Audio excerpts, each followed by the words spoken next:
Welcome to Clear Selection. Clear Selection के इस video में आपका स्वागत है।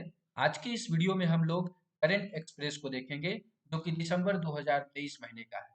और इस वीडियो में हम लोग दिसंबर 2023 के करंट से संबंधित महत्वपूर्ण तथ्यों को लेकर के आए हैं, जिसमें कि आप सवाल आपके एग्जाम में बन सकते हैं।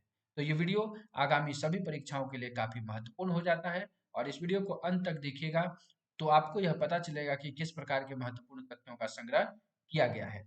इस चैनल का जो मकसद है उसे भी हम पूरा करेंगे, पढ़े ऐसे सिलेक्शन हो जैसे। तो चलिए शुरू करते हैं दिसंबर 2023 के महत्वपूर्ण करंट को। सबसे पहला जो सवाल है वो है, किस बॉलीवुड अभिनेता को सत्यजीत रे लाइफ टाइम अचीवमेंट अवार्ड से सम्मानित किया गया? तो ये है माइकल डगलस। दूसरा सवाल है आपको, भारत के पहले दूरसंचार उत्कृष्टता केंद्र की शुरुआत किस राज्य में की जाएगी? तो ये है उत्तर प्रदेश में। इंपॉर्टेंट सवाल बन जाता है, ये भारतीय रेलवे से जुड़ा हुआ है। भारतीय रेलवे ने रेल पटरियों पर हाथियों से होने वाली दुर्घटनाओं को रोकने के लिए कौन सी तकनीक पेश की है? तो उसका नाम है गजराज सुरक्षा। गज मतलब हाथी होता है, गजराज सुरक्षा। कॉप 28 समिट का आयोजन कहाँ किया जा रहा है? कॉप 28 समिट का आयोजन कहाँ किया जा रहा है? तो ये दुबई में किया जा रहा है। आपसे सवाल है कि सीओपी कॉप का फुल फॉर्म क्या होता है? अगर पता है तो कमेंट करिए, नहीं है तो गूगल करके करिए ताकि एक दो और सवाल आपके जानकारी में आ जाए। प्रसिद्ध जो हॉर्निबल फेस्टिवल है इसका आयोजन प्रतिवर्ष किस राज्य में किया जाता है? तो हॉर्निबल फेस्टिवल जो है वो नागालैंड में मनाया जाता है। भारत अंतर्राष्ट्रीय व्यापार मेले का आयोजन कहाँ किया गया? तो नई दिल्ली में किया गया। दुनिया के पहले पहले है तो इंपॉर्टेंट हो गया, पहले पोर्टेबल हॉस्पिटल का उद्घाटन कहाँ किया गया? तो ये गुरुग्राम में किया गया। और इस हॉस्पिटल का नाम क्या है? आरोग्य मैत्री क्यूब। इसका नाम क्या है? आरोग्य मैत्री क्यूब के नाम से उसको जाना जाता है। देखिए आगे दिया है, सियाचिन में तैनात होने वाली भारतीय सेना की पहली महिला चिकित्सा अधिकारी कौन बन गई है? तो ये गीतिका कौल बन गई है। हाल ही में भारत की तीसरी महिला ग्रैंड मास्टर कौन बनी है? तो वैशाली रमेश बाबू बनी है। सेम सवाल रिपीट हो गया यहाँ पर क्योंकि इंपॉर्टेंट है ये। सियाचिन में तैनात होने वाली भारतीय सेना की पहली महिला चिकित्सा अधिकारी कौन बनी है? तो गीतिका कौल बन गई है। पहले सर्वेक्षण पोत पहले सर्वेक्षण पोत बृहत जो है इसका नाम संध्याक है, वो भारतीय नौसेना में सौंपा गया। और इसका निर्माण किसके द्वारा किया गया? तो ये निर्माण किया गया है garden rich ship builders and engineers. तो आपसे कमेंट बॉक्स में ये सवाल है कि ये garden rich ship builders and engineers company कहाँ काम करती है? अगला सवाल देखते हैं, पुरुष वॉलीबॉल क्लब विश्व चैंपियनशिप 2023 का आयोजन किस देश में किया जाएगा? तो ये है भारत में किया जाएगा वॉलीबॉल। आते हैं अगले सवाल पर, भारतीय मूल के किस उपन्यासकार को सिंगापुर के सर्वोच्च कला सम्मान से सम्मानित किया गया? ये मीरा चंद है। इसे टाइम मैगजीन द्वारा पर्सन ऑफ द ईयर के नाम से नामित किया है। Person of the year time magazine एक छपता है, तो टेलर स्विफ्ट को जो है इससे सम्मानित किया गया। गरबा नृत्य यूनेस्को के अमूर्त सांस्कृतिक विरासत की लिस्ट में शामिल किया गया है।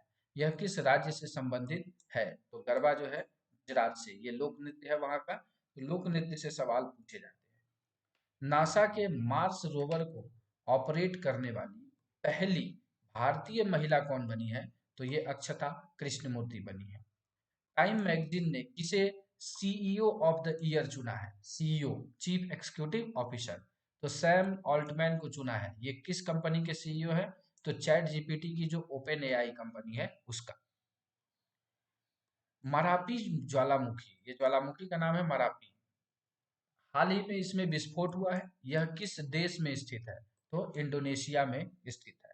मेरा गांव मेरी धरोहर प्रोजेक्ट जो है किस मंत्रालय द्वारा चलाया जा रहा है? तो यह है संस्कृति मंत्रालय द्वारा चलाया जा रहा है। गूगल की एक पेरेंट कंपनी है जिसका नाम है अल्फाबेट, और ने कौन सा जो है एडवांस एआई मॉडल लॉन्च किया है? क्योंकि अभी आर्टिफिशियल इंटेलिजेंस काफी चर्चा में है, तो ओपन एआई आर्टिफिशियल इंटेलिजेंस में आई सबसे पहले, फिर गूगल ने कहा कि नहीं हम अपना बनाएंगे ओपन एआई, और वो जेमिनी नाम से ओपन एआई बनाया है।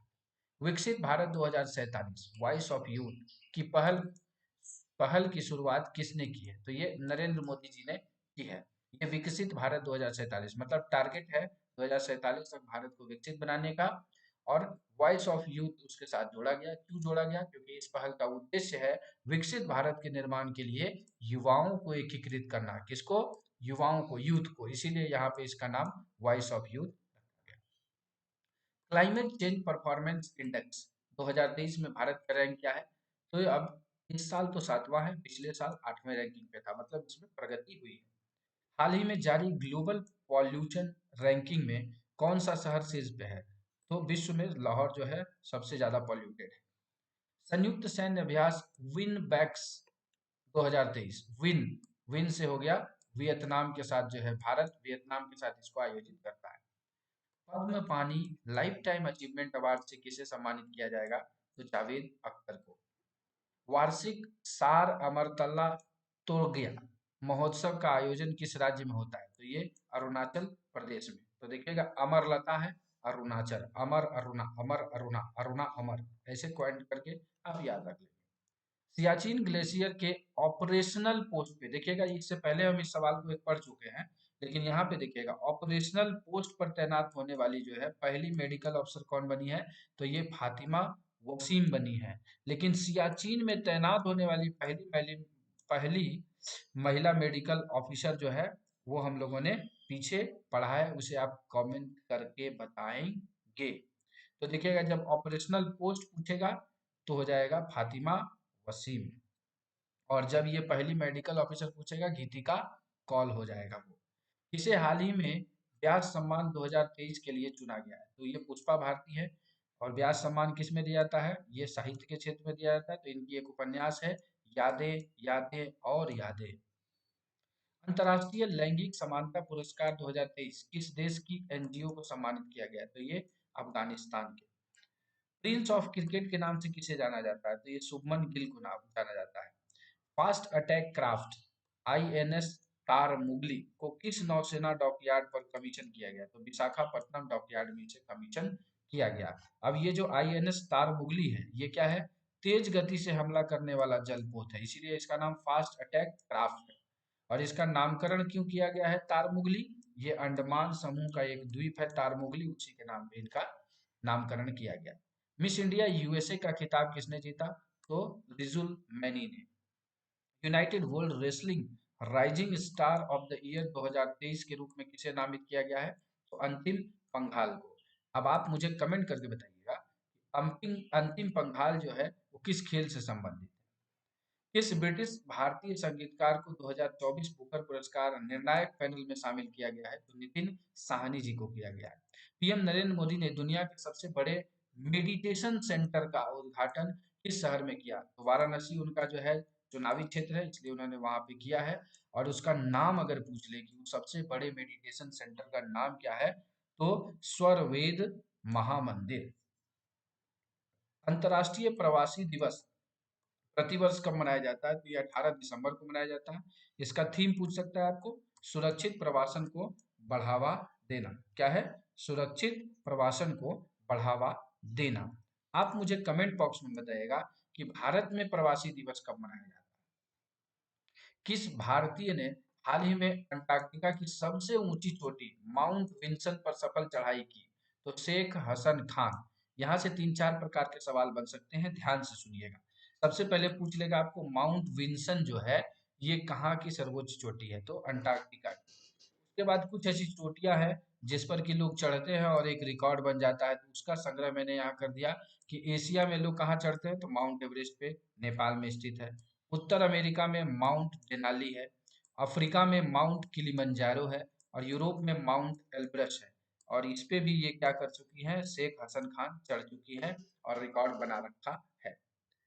आईपीएल के इतिहास में सबसे महंगे खिलाड़ी कौन बने हैं? तो मिचेल स्टार्क है, 24.75 करोड़ में बिके हैं। दूसरे नंबर पे पैट कमिंस हैं। आप कमेंट करके बताएंगे कि मिचेल स्टार्क को किस टीम ने खरीदा है और पैट कमिंस को किस टीम ने खरीदा है। पहले खेलो इंडिया पैरा गेम्स में किस राज्य ने सर्वाधिक पदक हासिल किया? तो हरियाणा ने 105 पदक हासिल किया। किसे हाल ही में भूटान के प्रतिष्ठित national order of merit gold medal से सम्मानित किया गया है? तो पूनम खेत्रपाल सिंह। किस क्रिकेट खिलाड़ी को अर्जुन पुरस्कार से सम्मानित किया जाएगा? तो ये नाम कर दिया गया, मोहम्मद शमी का नामकरण उसमें कर दिया गया है, क्योंकि इन्होंने अपना प्रदर्शन 2023 के वर्ल्ड कप में बहुत अच्छा दिया तो इन्हें नामित किया गया। हाल ही में भारतीय कुश्ती महासंघ का अध्यक्ष किसे चुना गया है? तो संजय सिंह चुन लिए गए हैं। तो आप बताइएगा किसके, इससे पहले कौन थे जिन पर की एक विवाद हुआ जिसके कारण कि संजय सिंह बने। भूमि राशि पोर्टल किस मंत्रालय की एक पहल है? ये सड़क परिवहन और राजमार्ग मंत्रालय का है। अंतर्राष्ट्रीय गीता सेमिनार और गीता महोत्सव का आयोजन किस राज्य में किया गया या किया जा रहा है? तो हरियाणा में। मेजर ध्यानचंद खेल रत्न पुरस्कार 2023 से कितने लोगों को सम्मानित किया जाएगा? तो ये हो गया आपको 2 खिलाड़ी को। कौन होंगे? प्रसिद्ध बैडमिंटन खिलाड़ी हैं दोनों, चिराग शेट्टी, रेणुका रेणुकी शेट्टी। इसके बाद आते हैं रेड्डी। उसके बाद आते हैं भारतीय नौसेना ने हाल ही में किस जल क्षेत्र में स्वदेशी गाइडेड मिसाइल को तैनात किया है? तो गल्फ ऑफ अडेन। और जो स्वदेशी गाइडेड मिसाइल है उसका नाम क्या है? तो नाम है विध्वंसक। विध्वंसक। खेलो इंडिया यूथ गेम्स का आयोजन किस शहर में किया जाएगा? तो तमिलनाडु में किया जाएगा। इसे हाल ही में FIH player of the year award से सम्मानित किया गया। तो हार्दिक सिंह को किया गया, ये पुरुष वर्ग में। महिला वर्ग में सविता को किया गया। ग्रामीण विकास मंत्रालय ने स्वयं सहायता समूहों के उत्पादों की पहुंच को बढ़ाने के लिए किसके साथ समझौता किया है? तो जियो मार्ट के साथ जो है ये समझौता किया है। राष्ट्रीय बैडमिंटन चैंपियनशिप 2023 में महिला एकल खिताब किसने जीता? तो अनमोल खरब ने जीता। वहीं पुरुष में किसने जीता? चिराग सेन ने जीता। अगर युगल महिला में पूछ दे तो प्रिया देवी, कोनजेंग बांग और श्रुति मिश्रा ने जीता। चेन्नई ग्रैंड मास्टर्स 2023 का खिताब किसने जीता? तो डुम्मा राजू, गुकेश, नॉट मुकेश, गुकेश। भारत के पहले AICT के रूप में किस शहर को विकसित किया जा रहा है? तो लखनऊ को किया जा रहा है। और IT हब के रूप में जो है किसको? गाजियाबाद को किया जा रहा था। नोएडा को, सॉरी, नोएडा को किया गया और यहाँ लखनऊ हो गया। केंद्रीय मंत्रिमंडल ने किस राज्य में गंगा नदी पर 4.56 किलोमीटर लंबे नए पुल के निर्माण को मंजूरी प्रदान की है? तो बिहार में। कहाँ से कहाँ? दीघा से सोनपुर। हाल ही में भारतीय नौसेना ने किस स्टेल्थ गाइडेड मिसाइल डिस्ट्रॉयर को शामिल किया? तो उसका नाम क्या है? INS इम्फाल। और ये पहला जो है युद्धपोत है जिसका नाम किससे? नॉर्थ ईस्ट वाले राज्य के नाम पे रखा गया है। इम्फाल किधर है भारत में? तो नॉर्थ ईस्ट एरिया में इधर पड़ता है, अगर भारत को इसे ड्रॉ करें तो। किस देश ने पेट्रोलियम निर्यातक देशों के संगठन ओपेक से बाहर निकलने की घोषणा की है? तो यह है अंगोला। साथ ही साथ इंडियन रेलवे कॉन्फ्रेंस एसोसिएशन ने रेलवे स्टेशन अयोध्या जंक्शन का नाम बदल के क्या कर दिया? अयोध्या जंक्शन की जगह अयोध्या धाम कर दिया। और आज की इस वीडियो का अंतिम सवाल, किस राज्य में कार्बी युवा महोत्सव 2024 का आयोजन किया जाएगा? तो असम में किया जाएगा। ये जनवरी महीने में किया जाना है। तो जनवरी 2024 में इसका आयोजन होगा। तो आज की इस वीडियो में हम लोगों ने 56-57 महत्वपूर्ण सवालों को देखा है जो दिसंबर माह से आपकी परीक्षा में किसी न किसी रूप से दिख सकते हैं।